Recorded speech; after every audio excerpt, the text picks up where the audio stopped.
संरक्षण हमारी नेता श्रीमती सोनिया गांधी जी का जन्मदिन, जो कल हम उत्तर प्रदेश के हर जनपद में मनाने जा रहे हैं, ये सिर्फ उनके जन्मदिन का अवसर नहीं है, ये देश की प्रगति में, देश की उन्नति में जो सोनिया गांधी जी का योगदान रहा, और ख़ास करके महिलाओं के लिए, युवाओं के लिए जो सोनिया जी ने काम किए, जब हमारी सरकार चली उसके पहले, उसके बाद आज तक जिस तरीके से सोनिया गांधी जी ने हमेशा से देश की प्रगति और उत्थान के लिए, हिंदुस्तान को आगे बढ़ाने के लिए अपनी आवाज़ उठाई है, उसी के लिए हम कांग्रेस पार्टी उत्तर प्रदेश के हर जनपद में उनके जन्मदिन को विशेष तौर पर मनाने जा रही है, जिसमें हम उनकी उपलब्धियां, उनका योगदान जो इस देश के प्रति रहा है, वो हम कई प्रकार से मनाने जा रहे हैं। और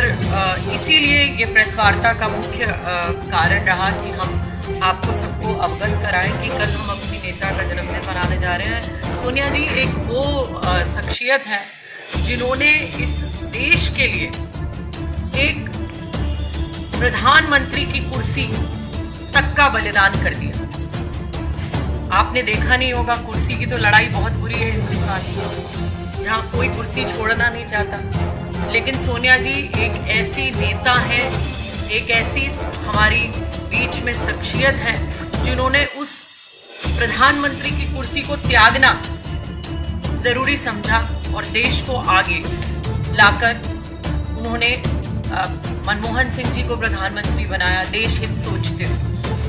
ऐसा आपको मिलेगा नहीं देखने, जहां हमारे सामने आज सत्ताधारी पार्टी कुर्सी की लड़ाई है, एक अकेला सब पे भारी। जब सारे के सारे मिल जाते हैं, एक अकेले फेल हो जाते हैं, तब भी वो कुर्सी नहीं छोड़ पाते।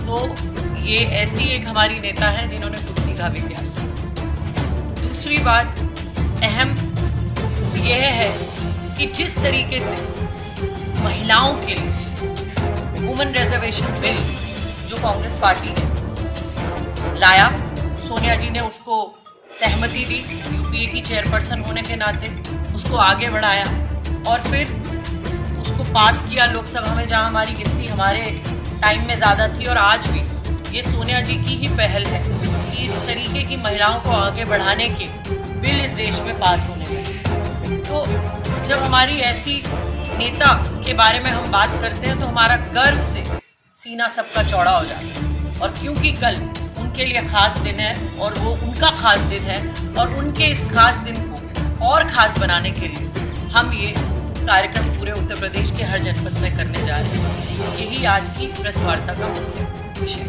अच्छा, कल बांग्लादेश में हो रही हिंसा को लेकर के नेताओं ने एक तो प्रदर्शन किया है, क्या कुछ है?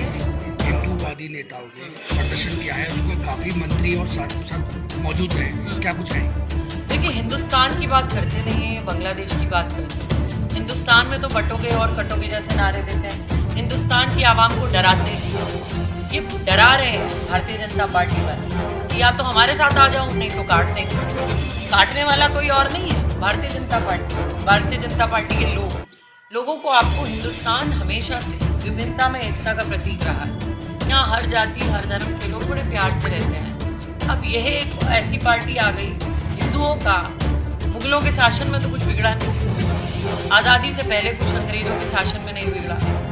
कांग्रेस ने 60 साल राज किया, 80% हिंदू रहे, कोई नुकसान नहीं। लेकिन आज जब हर तरीके से भारतीय जनता पार्टी ऊपर से नीचे तक, उत्तर प्रदेश में कह लो, ज़्यादातर राज्यों में कह लो, सेंटर में कह लो, जब आज हर जगह भारतीय जनता पार्टी का कब्जा है, तब हिंदू खतरे में है। तो ये शर्म की बात है भारतीय जनता पार्टी के लिए, इन्हें डूब मारना चाहिए ऐसे नारे देने की बात करने के लिए और ऐसी बातें करने के लिए, हिंदुस्तान में बांटने की बात करने। बीजेपी ये कह रही है कि राहुल गांधी का संबल कूच करने के लिए अल्पसंख्यकों का वोट उनको पाना है, इसलिए उन्होंने ये कदम उठाया। राहुल गांधी तो मनीषा वाल्मीकि के लिए हाथरस भी गए थे, राहुल गांधी तो कल पान वाले के पास भी थे, कुलियों के पास भी थे, राहुल गांधी तो मोची के पास भी जाते हैं, राहुल गांधी तो बाइक मैकेनिक के पास भी जाते हैं। धर्म और जात देख के जाते हैं क्या?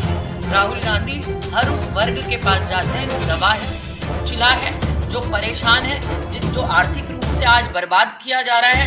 हर एक वो आम व्यक्ति उसकी समस्या पूछने, उसके दिल का दर्द जानने, जो नेता कन्याकुमारी से कश्मीर तक हजारों किलोमीटर पैदल चलता है, मुंबई से, मणिपुर से मुंबई तक देश के हर कोने का दुख जानते हुए महिलाओं की बात करता है, किसान की बात करता है, हर उस वर्ग की बात करता है जो आज शोषित है।